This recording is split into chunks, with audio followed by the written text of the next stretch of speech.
So good morning and good afternoon to everyone. Thank you for joining us today and welcome to the webinar From Evidence to Action, 20 Years of IOM Child Trafficking Data to Inform Policy and Programming. My name is Teja Machaidze and I'm a Child Protection Officer at the Office of the Special Representative of the Secretary General on Violence Against Children. I have the honor to welcome you all on behalf of the Interagency Coordination Group Against Trafficking in Persons, coordinated by United Nations Office on Drugs and Crime, and its two co-chairs, International Organization for Migration and the Office of the SRSG on Violence Against Children. For those of you who are joining an ICAT event for the first time, a few words about ICAT. As many of you may know, ICAT stands for the Interagency Coordination Group Against Trafficking in Persons, and it's a United Nations mandated policy forum for coordination and cooperation on preventing and combating trafficking in persons. We are happy to co-host this event in partnership with the Alliance 8.7 and have an honor to have with us Her Excellency Ambassador Claudia Fuentes Julio, Chair of the Alliance 8.7. Despite efforts to prevent and combat trafficking in persons, large numbers of children continue to fall victim to traffickers worldwide. This is due to social, economic, environmental, and political factors that produce exploitative and discriminatory practices. In June 2023, the International Organization for Migration and Harvard University released a new report, From Evidence to Action, 20 Years of Child Trafficking Data to Inform Policy and Programming. The webinar today aims to present the findings and recommendations of this newly launched research to a wide interagency audience and provide a platform for discussion on evidence-based policies on combating child trafficking.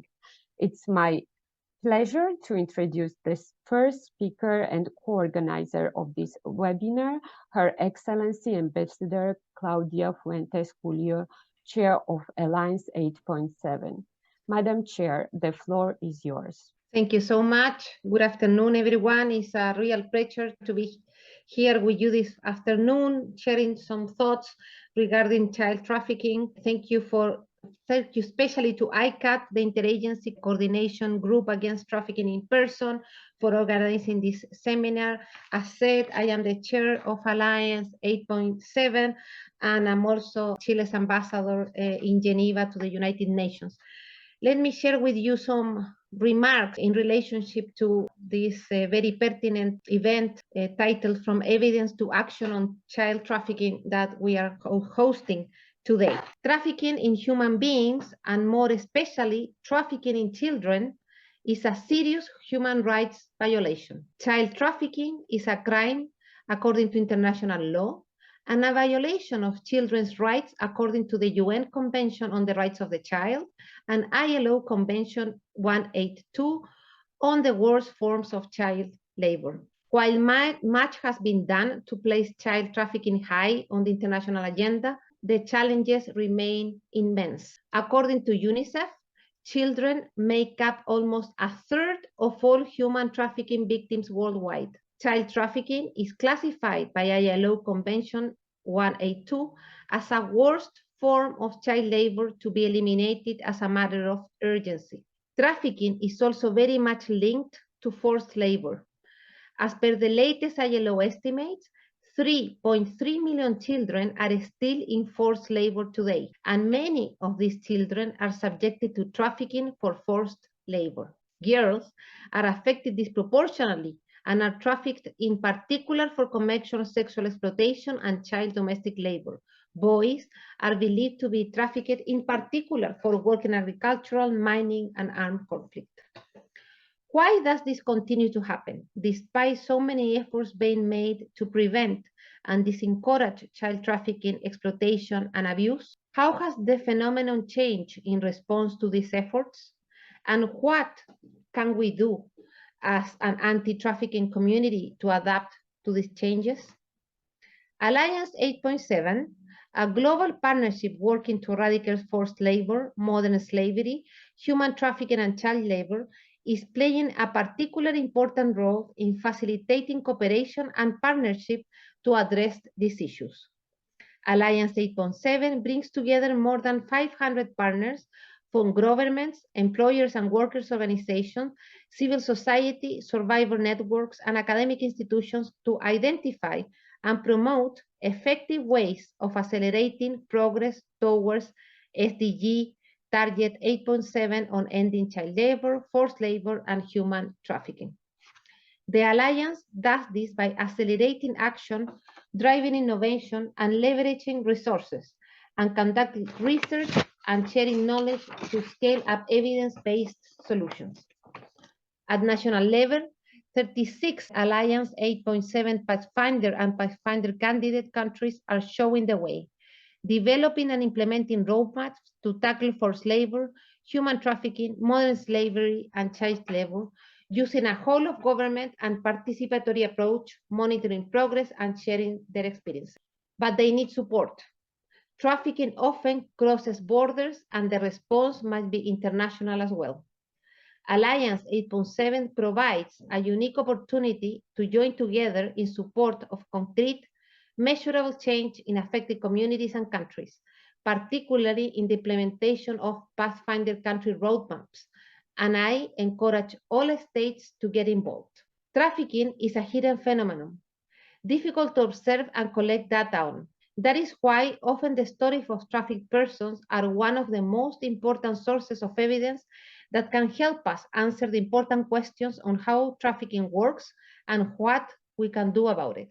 Together with the Interagency Coordination Group Against Trafficking in Persons, we at Alliance 8.7 are thus pleased to support today's presentation of findings from an analysis of primary data from more than 69,000 victims trafficked in 186 countries over the past 20 years, done by Harvard University and the International Organization for Migration. The analysis has revealed important global trends and dynamics on child trafficking that will contribute to our understanding of the phenomenon today and to better policies and programs tomorrow. We invite active participation by everyone who is joining us today in the discussion that will follow the presentation, and perhaps think of new initiatives and partnerships to end child trafficking, which Alliance 8.7 and ICAT could facilitate and support. Together, we can further build the momentum to address the issue and strengthen partnerships around it. I thank you. Thank you very much, Madam Chair, for your introductory remarks that highlighted the scale and profound challenges we, as an anti-trafficking community, face regarding child trafficking, but also for highlighting the work of Alliance 8.7 to address the issue for child labor. Indeed, it's a pertinent question. Why does child trafficking persist, even with so much international attention and concerted effort? We know the root causes are multifaceted. They encompass economic vulnerabilities, political instability, and social cultural norms that often normalize or overlook such abuses. But another key challenge we face is the constant evolution of trafficking networks and tactics in response to our efforts. To stay ahead, it is essential to possess up-to-date data on current trends and dynamics. This data is actually vital to deepen our understanding of the issue and guide policy and program interventions. That is why within ICAT, we are capitalizing on the mandates and expertise of our members, and especially this year's co-chairs, to have increased focus on data and evidence, while also integrating child protection as a cross-cutting theme within all our activities this year. We also hold special focus on events that are entirely dedicated to child protection.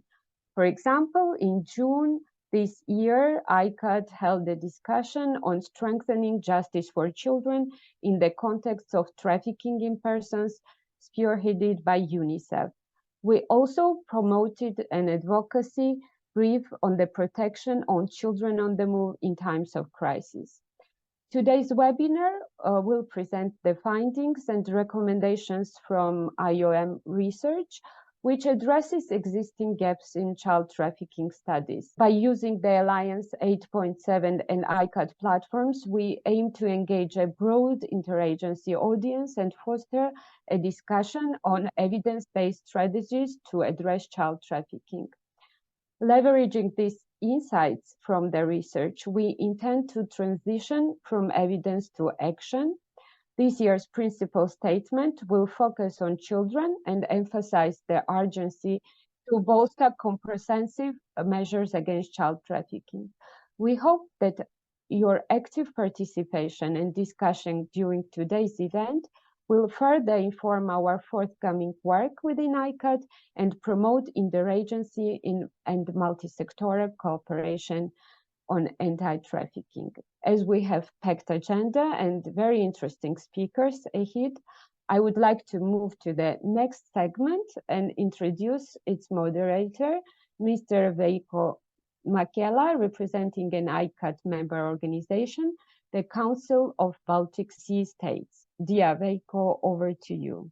Thanks so much, Thea, and thank you also for Her Excellency Ambassador Fuentes Julio for your remarks and reminding us, among other things, of the importance of both international and multi-agency cooperation in preventing child trafficking. To be able to better understand the trends and the patterns of child trafficking, we will now turn the attention to our 5 expert panelists who will brief us about the data, methods, findings and recommendations of the From Evidence to Action report. Without any further ado, I would like to invite our first panelist to present the dataset of the report. Dr. Claire Gales-Davies is a data scientist at the International Organization for Migration in Geneva. She is an economist by training and is part of the research and data team at IOM's protection division. The team works to leverage IOM's counter-trafficking data, including through the Counter-Trafficking Data Collaborative, and support other counter-trafficking actors in utilizing their own data for evidence and research. Dr. Gales-Davies, the floor is yours. Thank you very much, Veiko. Good morning, good afternoon, everyone. As already mentioned, I am a data scientist at IOM, and I was part of the team that worked on these reports. So I'd like to tell you a little bit about the basis for the report, which is IOM's Victim of Human Trafficking database. What is this database? Where does it come from? Well, first, you probably all know that IOM assists migrants, including victims of trafficking as well. And in fact, IOM assists about 7,000 to 8,000 victims of trafficking every year and is the largest actor globally in this regard. As part of these assistance activities, IOM collects information on its beneficiaries, and it does so in a case management system, which we call Mimosa. This is in the aim of better referring or even identifying beneficiaries. And so the data entered in the system to facilitate case management results in a very large database, I believe the largest case database in the world, which today includes nearly 80,000 cases. So you'll see that the report includes a bit smaller data sets. That's simply because we started working on the report a few years ago, and so the data set was smaller at the time. But today it's nearly 80,000. What can we find in this database? What is included? Well, it's individual level data providing various information on the victims of trafficking. There's backgrounds. Well, of course, there's information such as gender and age. That's the basics, but also, like I was saying, their background, maybe a bit of their education, employment, but also some information about trafficking related experience. So the type of exploitation for which they were trafficked, the means through which they were controlled, and so on. It's worth pointing out that statistically speaking, trafficking is considered to be a rare phenomenon, and victims of trafficking are considered a hard to reach population. And so having such a data set with nearly 80,000 cases on such level of details is really an invaluable window into trafficking in persons.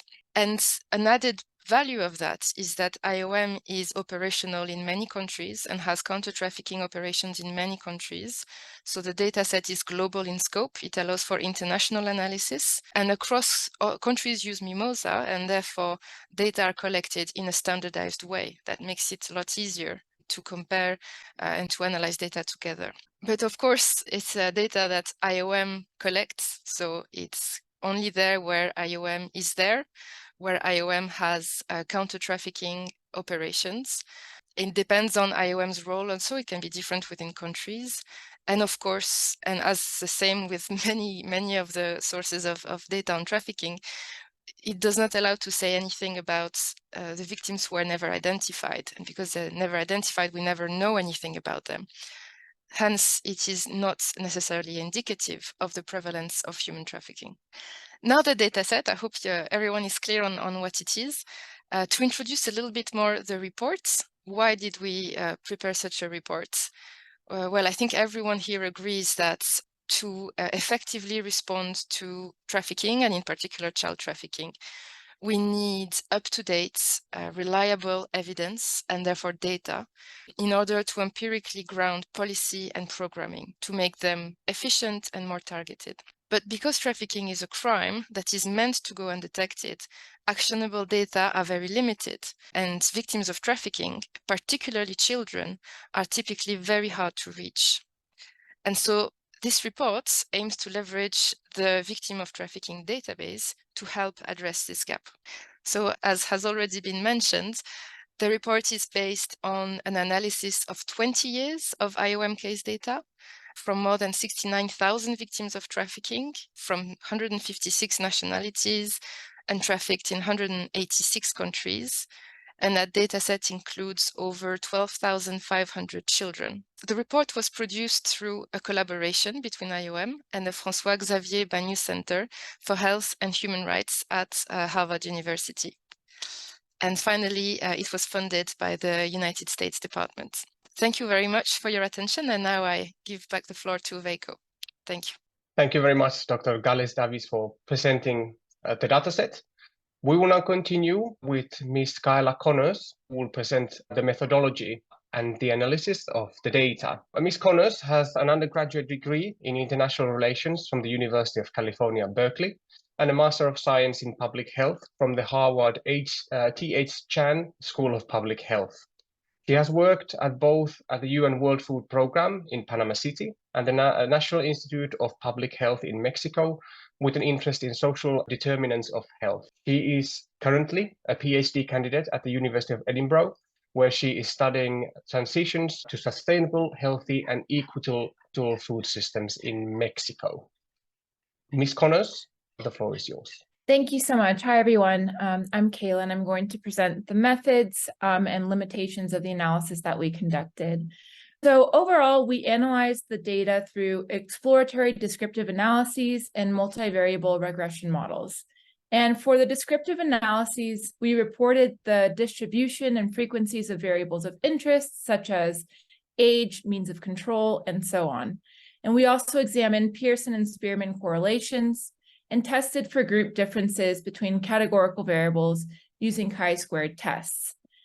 We defined statistical significance at the alpha equals 0.05 level. Then we explored potential predictors of types of trafficking using multivariable logistic regression.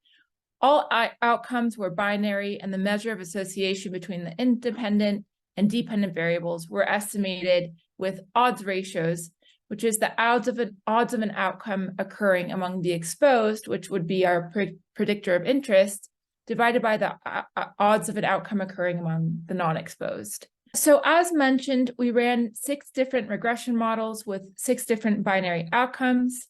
It's important to note that all individuals in our sample were trafficked, so the binary outcomes compared different types of trafficking, not vulnerability to trafficking.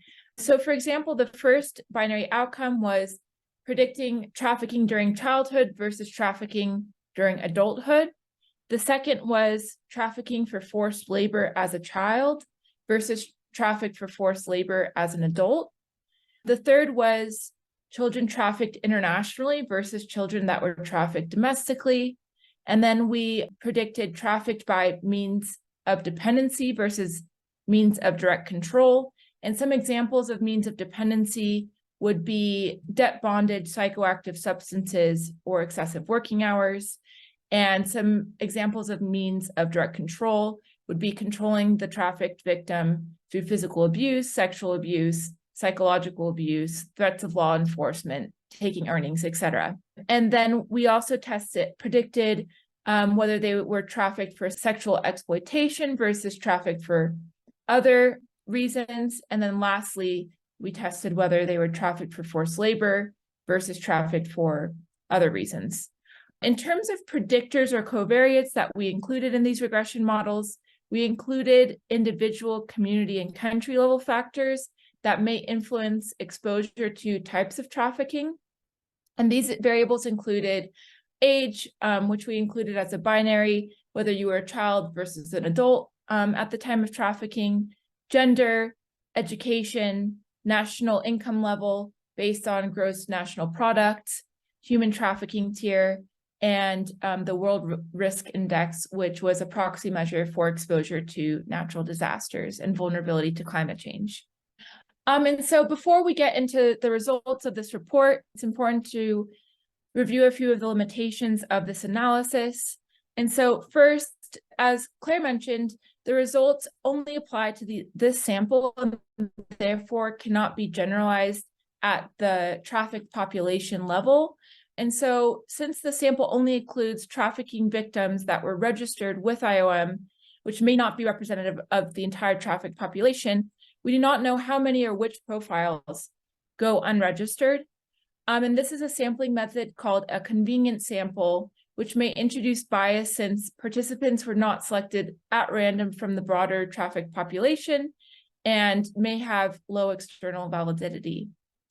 Second, there is likely residual confounding. And what does that mean? It's to say that vulnerability to types of trafficking is complex and influenced by many factors, and some of which are not likely able to be captured in case records or in our analysis. And so due to lack of availability of certain information, especially at the individual level, and because we were not able to control for all factors that may influence outcomes of interest, this could produce bias in the estimates. So it could either inflate or deflate some of the observed associations if there is some factor that is unmeasured or not accounted for in the model. And then, as mentioned previously, the sample only included trafficked individuals, so we were not able to evaluate vulnerability to trafficking. Rather, we were able to evaluate vulnerability to types of trafficking. And so future research should aim to collect information on both trafficked and non-trafficked individuals. And then lastly, we run the risk of the ecological fallacy, and I'll explain a little bit what that means. It means that we would attribute conditions at the group or national level to individual level outcomes, when this is not always the case. And so to avoid this, going forward, it's important to collect information on factors that may influence vulnerability to trafficking or types of trafficking at the individual level. And so I'll end with that. Thank you. Thank you very much, Ms. Connors, for your presentation. Next, we will turn to the findings of the study. The findings shall be presented by Dr. Vasileia Digidigi, who is a Harvard instructor, director of Harvard François-Xavier Bagnaud Center for Health and Human Rights summer program on migration and refugee studies, a Health and Human Rights Fellow, and also serves as Senior Associate Editor for the Behavioral Medicine.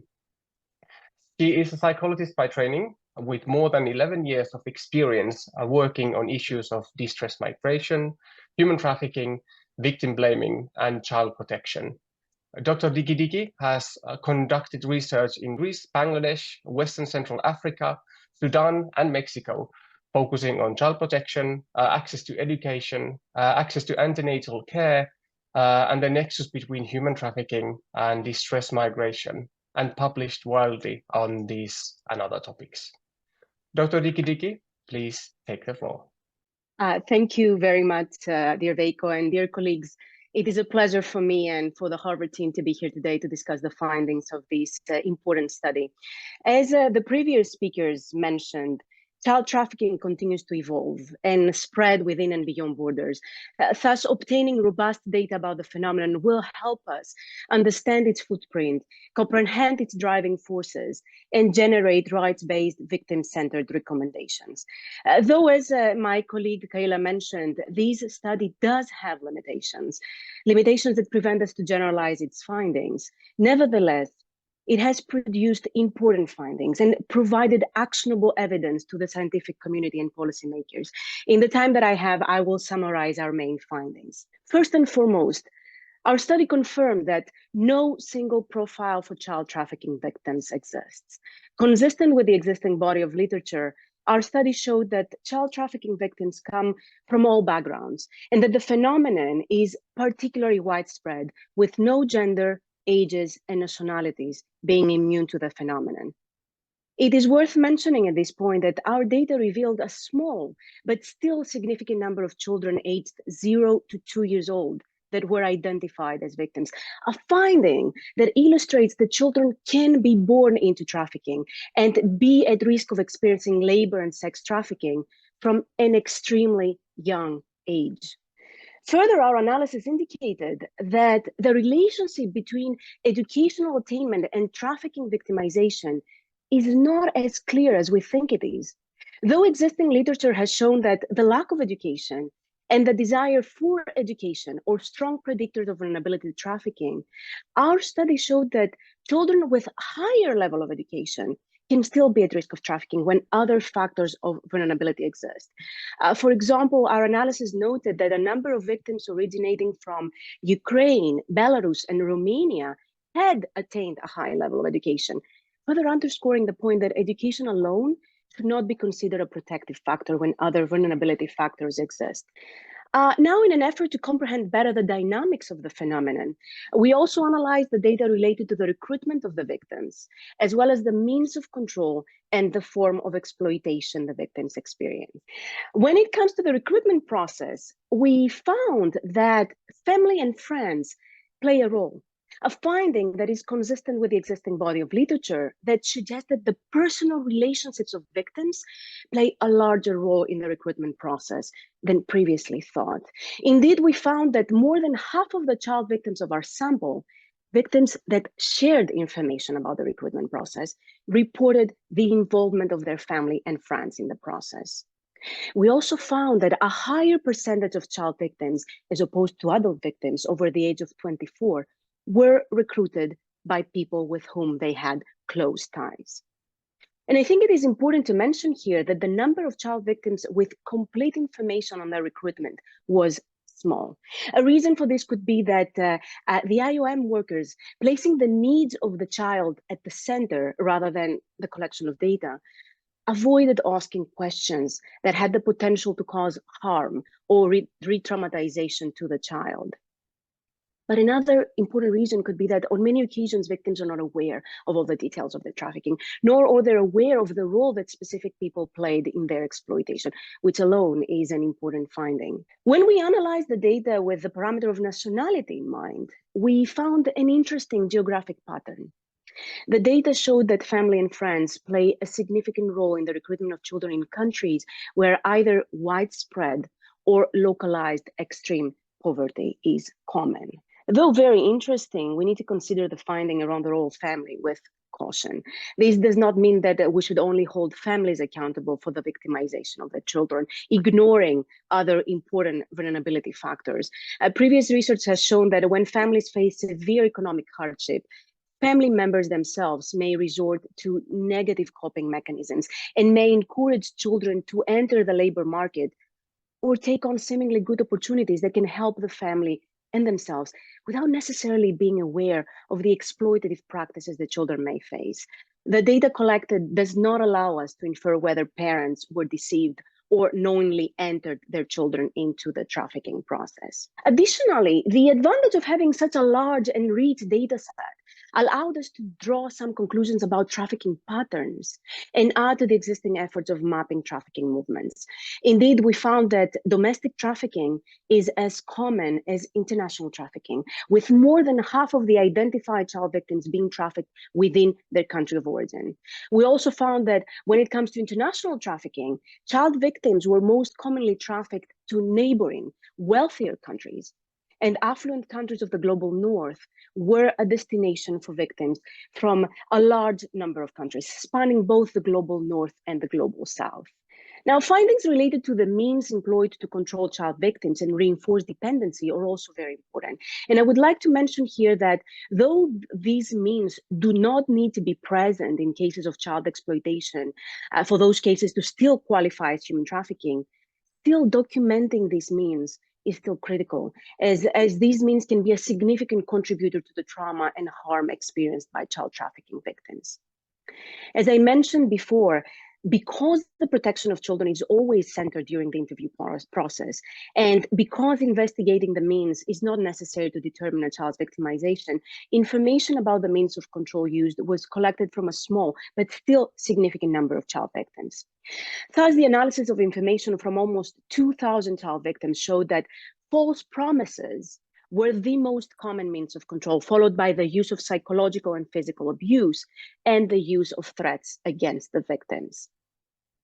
An interesting finding is that adult victims also reported false promises and the use of psychological abuse as some of the most frequent means employed to control them, a finding that could indicate that these means are employed by traffickers with the same frequency to control victims, regardless of their age. What we also found was that the use of violence, particularly physical violence and threats as a means of control, has been extensively reported by both genders and at similar rates across all age groups. Now, the use of violence against children that oftentimes is followed by acts of caring, as existing literature indicates, establishes coercive control of victims through the creation of a trauma bond that is very difficult to break. Now, when it comes to the different forms of exploitation that trafficked children experienced, the analysis indicated that more than 40% of the children of our dataset were trafficked for forced labor, with male child victims reporting this form of exploitation more frequently than female child victims, and with older children being trafficked for forced labor more frequently than the younger one. The study further highlighted that there are certain core economic sectors with a significant incidence of workers who are child victims of trafficking for forced labor. More specifically, the main forms of labor-related exploitation of child victims or domestic work, begging, hospitality, and agriculture. We also found that children between the ages of 9 and 13 were more likely to be exploited for begging, while older child victims were more likely to be trafficked in the hospitality sector and for domestic work. But I would like to mention here that though these data sets show that the likelihood of being trafficked for forced labor dropped substantially for younger children, the existing literature has not yielded precise statistics on the age range of child victims. It has we need more data to draw a robust conclusion. Still though, even with limitations, these findings are important to inform tailored responses to trafficking prevention, labor rights interventions into the relevant industries, and measures to enhance the identification and protection of victims. When it comes to trafficking for sexual exploitation, the analysis showed that female child victims are more likely to report sexual exploitation, a finding that could be seen as an indicator of the underreporting of males' victimization rather than as an indication that male children are not at risk. It is a finding that points to a need for continuous improvement of efforts to identify and assist male victims. Now, before I give the floor to our moderator, I also want to draw your attention to some of the most interesting findings that were yielded by the regression analysis. And despite the limitations of such analysis, we felt that it would be important to analyze the predictive power of specific individual, family, community, and societal factors in assessing vulnerability to trafficking between, children and adults. We did this because we wanted to move beyond the simplified push and pull factor models that tend to ignore complex and fluent interactions of individual, environmental, and social factors. Instead, our effort is supported by the notion that the etiology of child trafficking is most accurately represented by a cumulative risk hypothesis that posits that child trafficking is caused by an accumulation of risk factors. Each one of the risk factors by itself may not necessarily lead to a child's vulnerability or victimization, but when these factors are combined, the risk increases significantly. And in this slide, you can see the results of our first regression analysis that shows the predictive power of gender, education, country income level, human trafficking tier, and the World Risk Index. As my colleague mentioned at the beginning, we ran in total 6 models, and I would like to mention some results that we think are rather important. Boys were 2 times more likely to be trafficked as children than as adults compared to girls. It is important to note here that though the whole trafficking process is considered to be highly gendered, from the root causes to the measures taken to prevent it, our analysis showed that male victims have higher chances of being trafficked as children versus as adults, as compared to female victims, further highlighting the need to step up measures that reduce the exposure of male children to risk. Secondly, we found that boys had 39% less likelihood to be trafficked internationally than domestically compared to girls. Thirdly, the analysis showed that victims with little or no education were more than 20 times more likely to be trafficked as a child than victims who had attended high school. Indeed, existing literature confirms that the risk of being trafficked as a child is exacerbated by poor access to or withdrawal from education. But our research also showed, as I mentioned at the beginning of my presentation, that children with higher level of education can still be at risk of trafficking when other factors of vulnerability exist. So the takeaway is that a higher level of education can be a major protective factor, but other factors should always be considered. Additionally, we found that being trafficked as a child was associated with reduced likelihood of experiencing sexual exploitation, indicating that in this data set, a child victim was more likely to be trafficked for forced labor than an adult victim, and less likely to be trafficked for sexual exploitation than an adult. And lastly, the analysis showed that the children from low-income countries were 5 times more likely to be trafficked as a child rather than as an adult when compared to victims from high-income countries.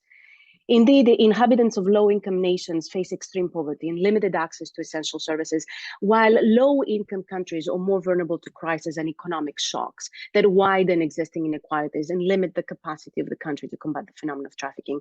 So driven by poverty, it is very possible that citizens of these countries become more prone to accept child labor and child marriage as a way to fight poverty, or to fall into debt bondage by following traffickers' false promises. And I will stop here, and I will give the floor back to our moderator. And I very much look forward to discussing these findings in more detail with you during the Q&A session.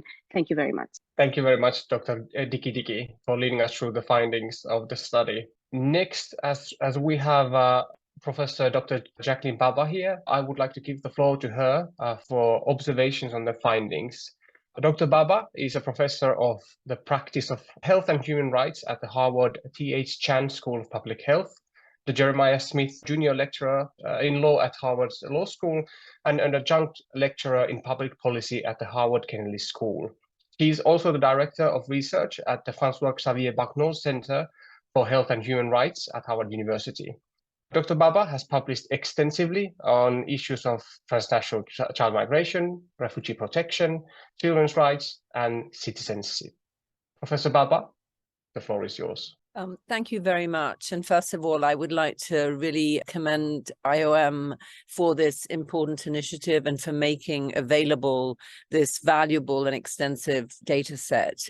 We've heard from several colleagues about the details of the findings, the complexity of the methodology, and also some of the limitations. But what I want to do in the few minutes that I'm going to speak for is to really draw out some higher level conclusions and recommendations, and to maybe, at the risk of simplifying, point to some of the trends that emerge from this rich and complex data set.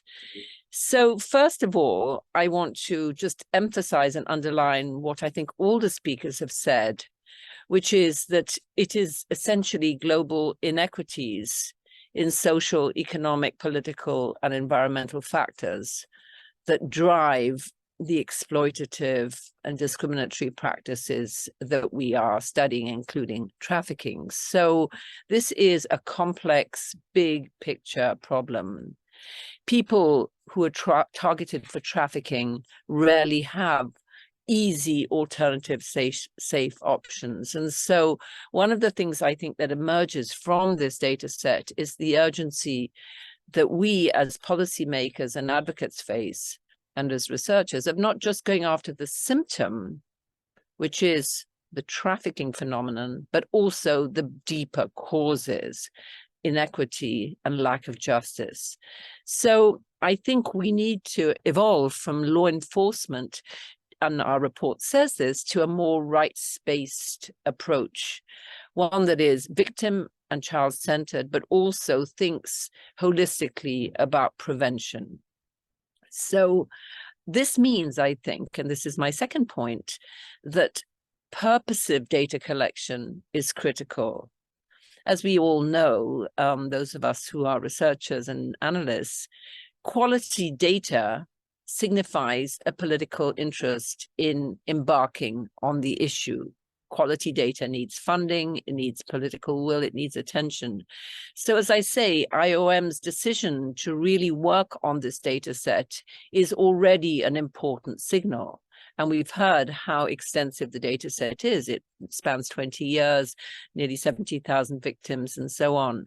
So I think that this is an important indication for other agencies to also cull their data sets and to dedicate attention to this sort of issue, because as we've seen, there are multiple and intersecting determinants of migrant vulnerability. And I think page 35 of the report, which we saw in the slides, highlights that very clearly. So we need to be working with other agencies to address these broader inequities. Another point which I think is very significant is the high presence of friends and family. And I just want to pause on that for a moment to say that indeed, seeing how friends and family are involved debunks one of the most common myths about trafficking, which is that they are just evil strangers who pop out of nowhere to exploit children. That is really not the overwhelming finding. The finding is generally that it's people within the same social circle as those who are trafficked who are parties to this trafficking. But what does it mean? I think it means that often these friends and family members are the frontline actors, and they may be the smaller scale actors, and they may be those who are easier to pick up and easier to punish. And they may be shielding larger actors who benefit from the much bigger exploitative picture: business owners, corporate executives, organizers of global trafficking rings, and so on. And so I think as we look at this phenomenon, look at the way it's organized, we need to both pay attention to the vulnerabilities that exist within communities from families and friends, but also think of the network that these families and friends are part of, and where those who are exploited end up, and why we focus so much attention maybe on the frontline recruiters and not enough maybe on those who benefit from the exploitative labor. And I think this is particularly a factor when we look at the prevalence of child labor, and when we think about the extent to which child labor is still embedded in many industries. So this is something which, of course, is beyond the scope of IOM. It's beyond our scope, but it's something that's really important to highlight. Just a couple of other points I wanted to mention. I wanted to return to the point that Dr. Digidiki made about education. And she was very careful to say that education alone is not a protective factor. And that's absolutely true, because we've seen from the data, particularly from Eastern Europe, that people with higher education, with high school and beyond education, can still be victims of exploitation. But nevertheless, victims with no education, according to our findings, are 22.7% more likely to be trafficked. So at a minimum, we can say that education is a protective factor. It's not the only protective factor, but in situations where many children and a high percentage of children are out of school, there is more risk. So that's an important point for prevention. Schooling is important. So are other factors: minimum income, safety nets, a right to work free from exploitation, and children's right to voice, to gender equity. These are all important prevention mechanisms. And more broadly, I think what we see is the importance of enforcing labor standards, industry controls, employer monitoring. So what our data set does is it shows us this picture of those who are affected, but it points, I think, very importantly, to the networks that support that. So I would say, in concluding, that we need to think about a couple of key recommendations. Firstly, targeted data in response to particular problems. And we say this again and again in the report. We don't just need a mass of data. More data is not necessarily better data. We need targeted data that is purposefully collected in order to answer particular problems. Secondly, we need prevention as a rigorous policy of investment in targeted areas of vulnerability, particularly exploitative businesses. So we need to have both, I think, a carrot and a stick approach. We need to encourage good employment, we need to reward it, and we need to punish exploitative employment. And thirdly, I think we need to put much more thought into generating safe, regular and legal migration options, particularly for young people, so that their families don't feel that trafficking is the only way out. We need to ensure traineeships, internships, safe family reunification options, and study and work combinations, not just for children from privileged families, but for all children. These, of course, are very complex and expensive and demanding recommendations. But I think that to follow the lead from this important report, we need to take them forward. And we now, luckily, have some very high quality ammunition. So thank you.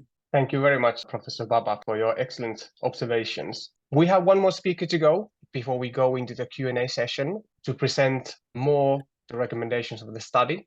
So we will turn to Ms. Irina Todorova, who is the head of Core Protection Unit within the Protection Division of the IOM headquarters in Geneva, which also encompasses the organization's counter-trafficking portfolios.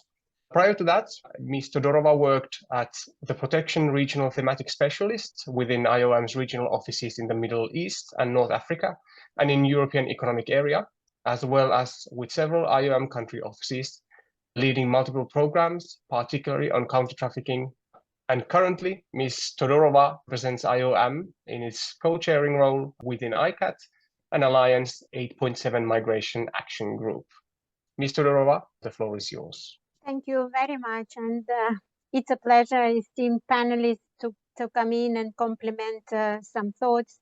But also maybe to begin with, I would like to speak on something that Professor Baba said, that counter-trafficking requires, and let's say the proactive counter-trafficking requires needs, has needs, but also requires resources. And I'm very thankful that we had resources to make this analysis possible, and also managed to secure a partnership with the Harvard University Center. So thank you for that. Looking at the 20 years of child trafficking data, we conclude, and I think it's not new, that trafficking should remain, and child trafficking, prevention of child trafficking should continue and to remain international priority. And it's not by chance that we had the idea and had full support from the coordinators of ICAT and UNODC and Alliance 8.7 ILO and the respective chairs to host this webinar together, to really understand more and hopefully have more quality or better quality responses, by providing the evidence, including through this report that we are discussing today. Already ICAT issue brief on trafficking of children highlighted, as Professor Baba mentioned, that there are too few children that find pathways and families to move legally and safely, whether they're escaping war or violence or lack of opportunities, or inequity back home. And it's clear that children are more vulnerable to trafficking in context with inadequate education, healthcare, social protection systems, statelessness, poverty, and discrimination. And the research findings presented today, and as the speakers referred to before me, that we need more responses that are more context-specific, rights-based, and victim and child-centered, and that are addressing complex intersection between individual, community, and societal factors. In this year's World Anti-Trafficking Day statement, ICAT already pointed out that based on the latest data and responses to trafficking are lagging behind because it was reported a very low number of identification of victims, and called all relevant actors to redouble their efforts. Another important feature is related to children's voices. I think we very often today hear nothing about us without us. And I think here we also will be bringing forward soon an issue brief on ethical engagement with survivors of trafficking. And hopefully through those recommendations that I will go through today, in addition to what have been mentioned, we will know not just maybe what to do better, but also how to do better. Another key sort of block of measures and recommendations that stem from the research are around the preventing and reducing vulnerability. And I think majority of us, there's nothing new, but maybe what we or research points out, that there is a need to do more and identify better, and hopefully this research contributes to the groups that are most at risk, and to use those to inform prevention efforts and working towards eliminating context-specific risk factors. And hopefully, as also was mentioned by the chair of the Alliance 8.7, that this research would also inform Pathfinder countries and the new Pathfinder countries that developing roadmaps to prevent human trafficking and child labor through a whole of government approach.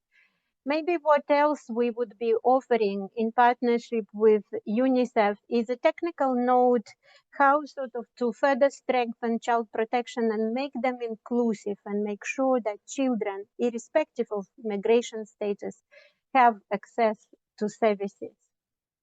We also, I think what was mentioned by Professor Baba, that it's important to engage with businesses, yeah, and UN guidelines on businesses and human rights. It's important to look at supply chain sustainability, as well as migration, business and human rights, various due diligence processes. And there are a lot of initiatives, but I think what is necessary is to do this at scale. Another group of measures and recommendations are pertaining to protecting and assisting child victims. Yeah, and among those, let's say, recommendations that speak to identification, case management, referral pathways, I would like to single out maybe one, that we really need to make sure that adherence or strict adherence to non-punishment and non-criminalization, including through non-detention, is really achieved and secured. And the promotion of this principle in the case of children and complete prohibition of any form of detention and punishment have been already at the forefront of ICAT's agenda throughout 2023. And the research further recommends ensuring that returns of child victims are voluntary and safe and in the child's best interest, and have short and long-term programming. We recommend that children are assisted until they achieve or attain 18, but also that there are programs that are dedicated to transition to adulthood. Further has a group of measures related to partnership and coordination, and hopefully bringing these two global platforms together, yeah, including academia. Hopefully we also multiply the networks of those that ready and active in the prevention and protection, but hopefully also advancing the protection through justice system. So what research recommends here, that we're ensuring that combating trafficking remains not just international priority, but also a priority amidst crisis. And we know even today the multitude of ongoing active crises and protracted crises. And it was good to see that this year, during World Anti-Trafficking Day, there was also ongoing efforts, including through a statement of the Global Protection Clusters Anti-Trafficking Task Team that is co-led by IOM and UNHCR. And what is needed, in a way, even if the risk is recognized, I think what is needed is really resources in order to make sure that counter-trafficking response is really integrated within the humanitarian action. Another important element that also brings or comes forward through the research, it's important to engage in special cooperative measures on crisis preparedness and response, including due to environmental migration. I think what also good, and I hope that we'll be able to do more, because there are a number of like Alliance 8.7 and ICAT at global level, and we are hoping through the field engagement strategy as ICAT and as part of the Alliance to bring sort of this knowledge, but also this convening power that we have closer to the regional and country level, hopefully for more concerted effort around this better understanding and evidence that we are discussing today. And the other element that I wanted to bring and point out the attention that this year in July, there was a report of Special Rapporteur on trafficking in person that highlighted the need to strengthen accountability for trafficking in persons in armed conflict. And I believe it was also mentioned at the beginning, but I think we as ICAT are looking at comparative analysis between different reporting mechanisms, and hoping to develop recommendations for potential accommodation of trafficking in persons in all reporting mechanisms to sort of make sure that it really remains a priority and in the agenda of all states. And the last point, I think we've said a lot about strengthening the evidence base. And I noted that while presenting the methodology or findings, there were a lot of limitations and already suggestions what needs to be done more, and how important it is to make sure that we have quality data. And it's important to leverage administrative data. We're working together with UNODC on international classification standard on trafficking in persons that hopefully will allow very soon for more evidence generation that would be comparable and maybe would be able to apply to a broader population. Another maybe emerging, it's not a new subject area, but it's the use and abuse of technology. It has been a subject and priority raised, I think, in a number of years, but what we are hoping to achieve through also targeted issue briefs, how to make sure that technology is used also to strengthen the response to trafficking, because we know that there are more and more traffickers operating online. So let's hope that we will be able to manage jointly to prevent trafficking using and innovating with the support of technology. I think on that I would stop and give back the floor to the moderator. Thank you. Thank you very much, Ms. Tudorov, for your very comprehensive summary on the recommendations of the report. To close the session, it's quite clear that it is easy for an anti-trafficking actor to be of the same mind with the recommendations. And especially, I would like to highlight the observations that have been made by both Professor Baba and Ms. Todorova about the need for more data and research, especially quality data and research internationally, regionally, and also nationally to support the work on child trafficking.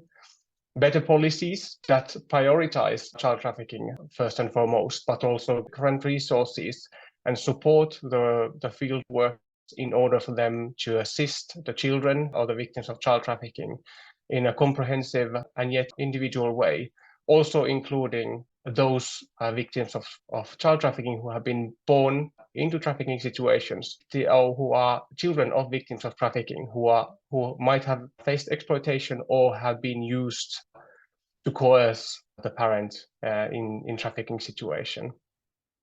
And last but not least, also engaging all different stakeholders, including the private sector, into the work against child trafficking is really important in order for us to achieve the sustainable development goals that we have all agreed to achieve. But with that, I would like to close this session and now follow up with the promised Q&A session, where the presenters have the possibility to dive deeper into the study and its findings through your questions. The Q&A session will be moderated by my colleague Tatiana Kotyarlenko, who works in the OSCE Office for Democratic Institutions and Human Rights. Ms. Kotyarlenko is an advisor for anti-trafficking issues since 2016. Over to you, Tatiana. Thank you so much, Veiko, and it's an honor to be with you here today to moderate the Q&A sessions. I would like to move to the questions that we do have in our chat, and then some questions also that could be answered by the panelists that we have prepared. One of the questions says the following: thank you for providing the results of the report. One of the findings showed that 21% of victims were exploited for the purpose of sexual exploitation, including forced prostitution. The exploitation of children in prostitution has previously been commonly referred to as child prostitution, both international legal instruments, for example, optional protocol for the Convention on the Rights of the Child, on the sale of children, child prostitution, and child pornography, and the Council of Europe's Convention on the Protection of Children Against Sexual Exploitation and Sexual Abuse, the Lanzarote Convention, national laws, etc. Over time, it has been recognized that the use of this older term can lead to misinterpretation, as it implies that this form of sexual exploitation of children is merely a subtype of prostitution and fails to recognize that the child or adolescent is a victim of sexual exploitation, by suggesting that they could conceivably, I guess, agree to or consent to this type of exploitation.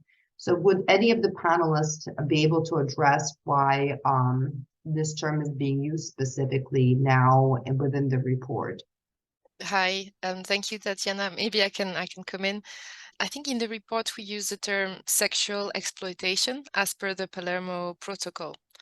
That is what we do usually as IOM. But I don't know if the person who posted the question wants to add any clarification or would like to ask a bit more. Thank you. Thank you so much, Claire. I think it was referring to the slides, because I've also seen it in the slides as well. So this is where that particular term was used, and it is used in international law, but I think there's been a movement away from that term. So I think that was the question. Then I would like to actually follow up with a couple of questions, and this would be for Dr. Baba and Dr. Digidiki. How can states create practical policies and effective responses that address specific vulnerabilities and needs of trafficked children, specifically based on the data and the report that you have put together? Maybe I'll start, Tatiana, and then hand over to Dr. Digidiki to follow up. So I think that we have many child protection strategies already in place. UNICEF has for years worked on developing preventative and protective strategies for thinking about vulnerabilities of children. So I don't think we need to reinvent the wheel. Particularly trafficked children are a subset of children who need extra, protective and preventative intervention, and they may overlap with other groups: children with disabilities, children from stigmatized minorities. These are intersecting groups. So I think that what's really necessary is not to put children who are trafficked into a separate bucket from other children who need protection, not to single them out. So often policies put children who are trafficked, particularly internationally, migrant children, in a kind of migration context rather than in a child protection context. So often children who are trafficked are treated as if they were in some way culpable, or they are simply returned to their homes without consultation about whether this is what they want or not. And so I think that in the short point here is as one of the other speakers said, we need the voice of children. We need trafficking survivors, children, to tell us what they want, what they think should have been done or could have been done better. And secondly, we need our institutions, our child protection institutions, to see this as a central part of their mandate, that these children should not be hived off into the immigration, law enforcement, border control world. They should be treated first and foremost, of course, as children in need of protection. And within that, I think there are a range of different particular measures. And we would, at the FXB Center, be happy to share materials with anybody who's interested. We actually run courses in executive education precisely on the connection between trafficking and child protection. But maybe Dr. Digitiki has some specifics that Vasula, you might like to add. Yes, of course, I couldn't agree more with Professor Baba. We shouldn't separate child victims. We shouldn't see them as a separate group, but we need to make sure that when we create child protection measures, we included them. And also, I think that what is extremely important is that we should try to close the existing chasm between child rights and migration control mandates, and make sure that the child victims are seen as children first rather than as migrants first. Thank you so much. So I'll have a follow-up question on this specifically, because according to many reports and much work that has been done internationally, there is also growing recognition that child victims of trafficking have very specific needs in terms of assistance, protection, and such, which vary from the general situation of child protection. Do you believe that additional systems of protection or specific systems of protection are necessary for trafficked children once they're identified? Maybe I could come in. And I know that as OCOD, there is an effort to develop guidance on specific national referral systems for child protection for children, child victims of trafficking. The experience shows, and shortage with resources, that, and as was mentioned, if we have strong and inclusive or integrated child protection systems that basically have in attention any child that is left without parental care, I think we are likely to have less and less child victims. At the same time, I think the moment identification we do, and I think our research and analysis and those who did analysis mentioned that the data we have from interviews. What we are trying to strengthen and believe that there should be always professionals that are trained to work with and for children, yeah, that are very strong on child interviewing techniques, yeah, in order not to re-traumatize children, but also first and foremost facilitate access to basic services, you know, and not rush with interviewing, you know, and I think so there are special also specific safeguards.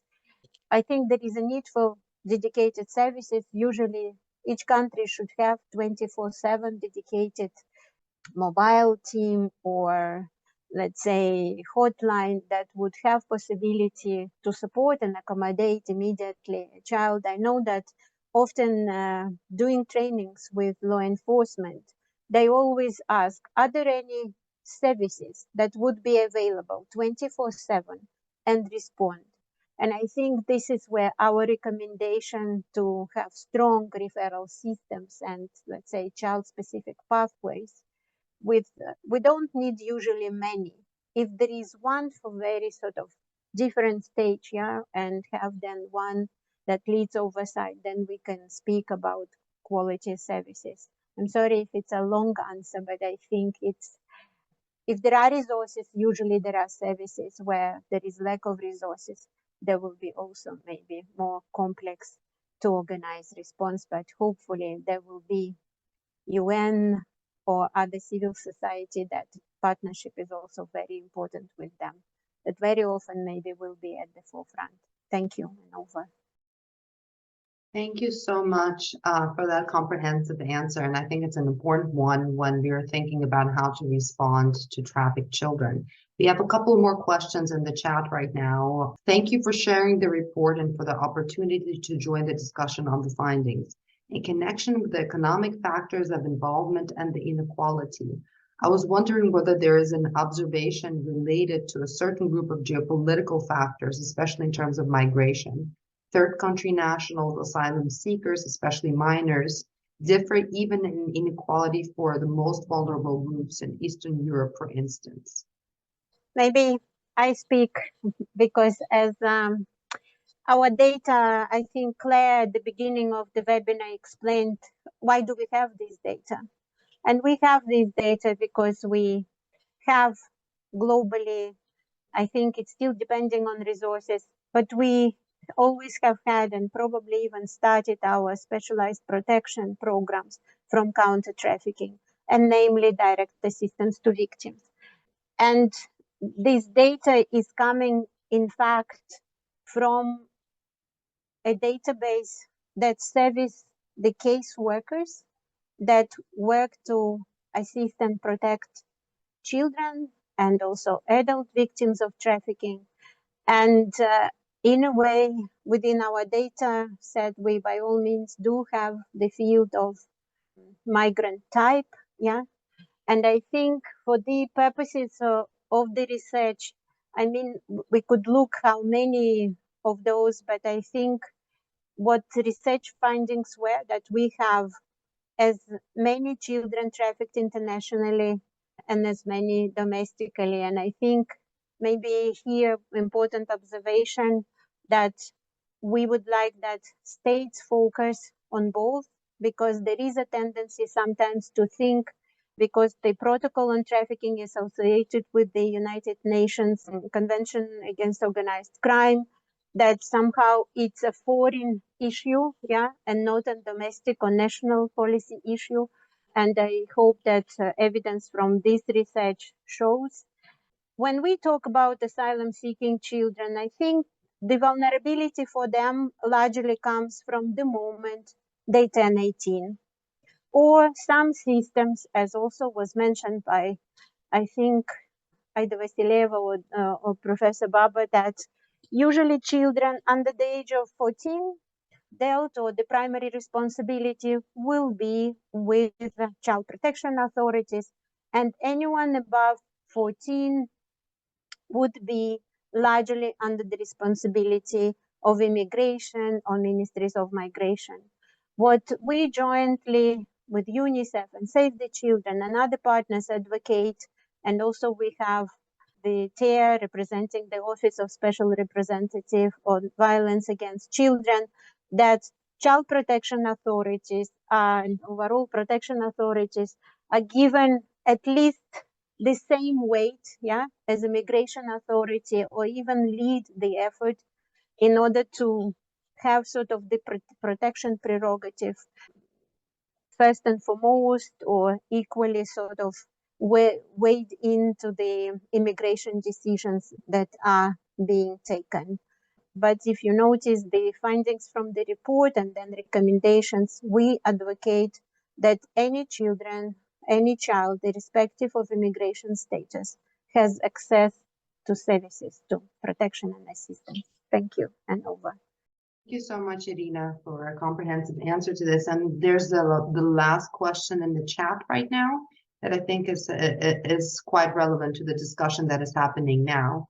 How do duty bearers maneuver the landscape within the single focus of protecting children when the family and friends who have considerable influence and are found by research culpable greatly continue to exercise a wide and lawfully sanctioned control over the autonomy of children's choices? How and where is the line drawn? I don't know if my dear colleagues would like to take it, otherwise I can take it.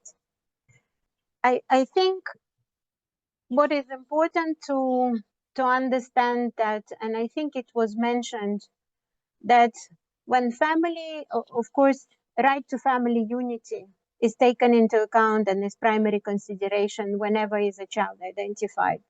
The first thing that would be done, there will be a family verification check, and then a careful analysis whether or assessment of risk to a child of establishing contact with family, yeah, or maybe when was the last contact and for what reasons. But I think we also need to understand how the modus operandi changed. If before traffickers were using, also they were playing with, let's say, gender, they would choose recruiters based on gender and how, largely how social and cultural norms work in different contexts. And I think lately they went as far as trying to abuse and use family values. And the main tactics that I use, and maybe why it explains why families are engaged, because it's very easy to control. But what is used that they promise one thing and do completely different thing. But it also shows that the magnitude of whole family units that are experiencing inequality, inequity, discrimination, marginalization, and then this pushes them or make them easy targets, yeah, by traffickers. But I hope you all noted that the top percentage was false promises. It's still, and I think it continues to be over the years, I soon will be, it's even embarrassing to say 20 years and still working on counter trafficking. But I think we saw an evolution, but among any first migration decision, there is always a sacrifice, yeah. People or families, they do not do it just because, you know, they want. I think it's really, there are a number of drivers for that. But then traffickers lately really use family ties in order to exercise pressure that then from parents goes to children and not directly on children. And unfortunately, there are the situation. Another maybe high percentage of those children where family is involved is especially in crisis settings, or if families are fleeing war or are in some transit countries, especially in cultures where early marriage, yeah, is practiced. Very often they would see arranged marriage as trying to make sure that their daughters are safe or sisters are safe. And unfortunately, there are also crime groups that make use of that. And then when families thinking they're protecting the honor of the girls and women, unfortunately, somebody is abusing that. So that's why there is a lot of discussion, and hopefully we also should have an ICAT issue brief where we try to go more closer into the definition of early marriage, forced marriage, child marriage, because I think we see these terms fluctuating in different documents, but I think it's good to have more authoritative guidance and definition around these issues that in part also will address the high percentage of families and friends involved in trafficking. Thank you, and I hope that I answered the question to an extent or other. So I just wanted to add to what my colleague mentioned, that of course, before we provide a solution for the child, we need to assess their best interest. But what we also found out is that we cannot just go with one approach or one measure for all children. We need to consider every time the heterogeneity of the child victims themselves, because we have seen from different research that there are significant differences between age groups, between genders, between cultures. So it's not only that we have to assess the family ties, we have to assess the situation with the family, but we have to assess the whole situation back home, and we need to be able to provide a proper integration back to the family and back to the society, just to make sure that we prevent a re-victimization. Thank you. Thank you so much. With that, I will have to close the Q&A session and hand over to Mukundi Mutasa, who is going to provide us closing remarks on behalf of ICAT. Mukundi, over to you. Thank you very much, Tatiana, for giving me the floor. My name is Mukundi Mutasa from the Human Trafficking and Migrant Smuggling section of UNODC. Let me start by thanking both the Alliance 8.7 and the Interagency Coordination Group Against Trafficking in Persons, ICAT, for jointly convening this webinar addressing this pertinent topic. I would also like to thank the Ambassador, Your Excellency Claudia Fuentes Julio, Chair of Alliance 8.7, for your opening remarks.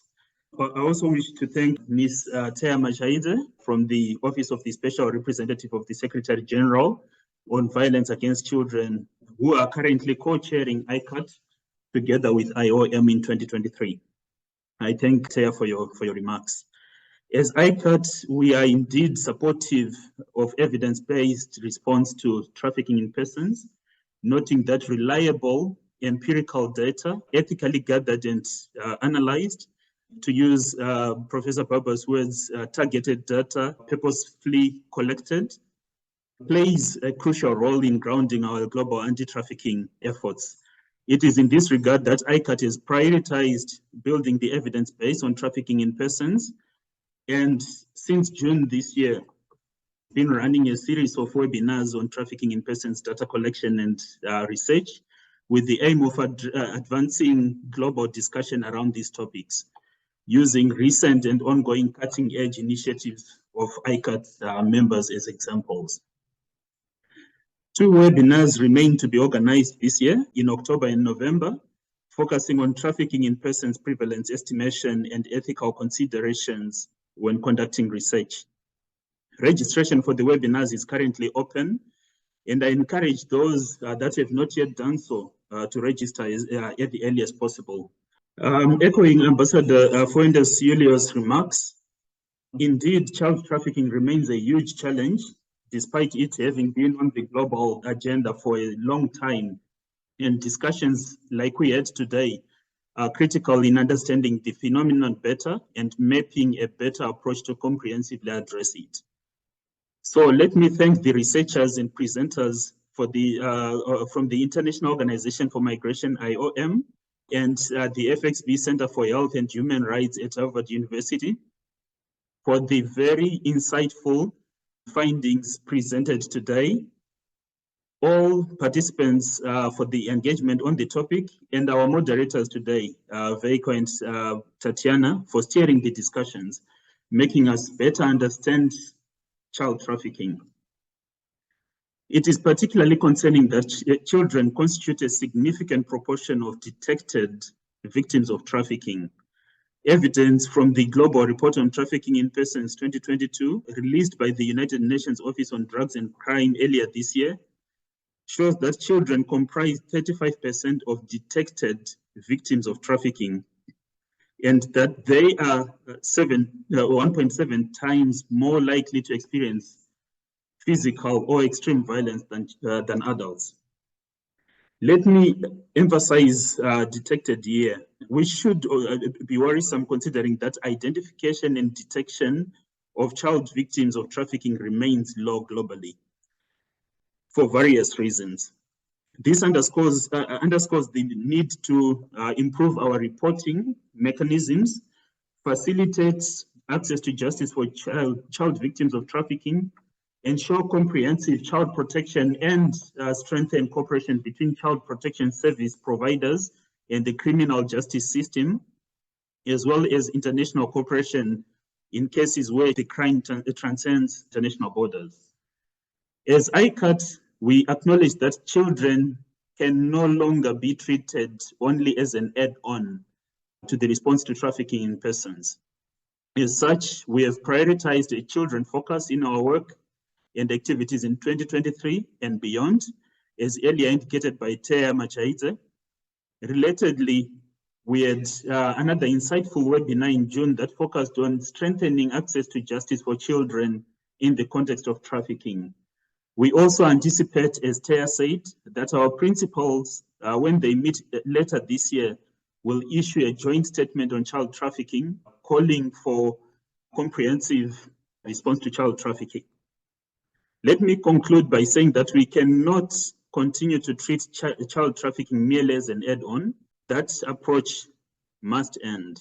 Preventing and combating child trafficking must be a priority. We therefore confirm our readiness and willingness as ICAT to cooperate and coordinate with other like-minded mechanisms to end child trafficking. I thank you for attending this webinar and look forward to welcoming you again to future webinars. With this, I wish you a very good weekend ahead, and thank you very much for attending this webinar today. Thank you.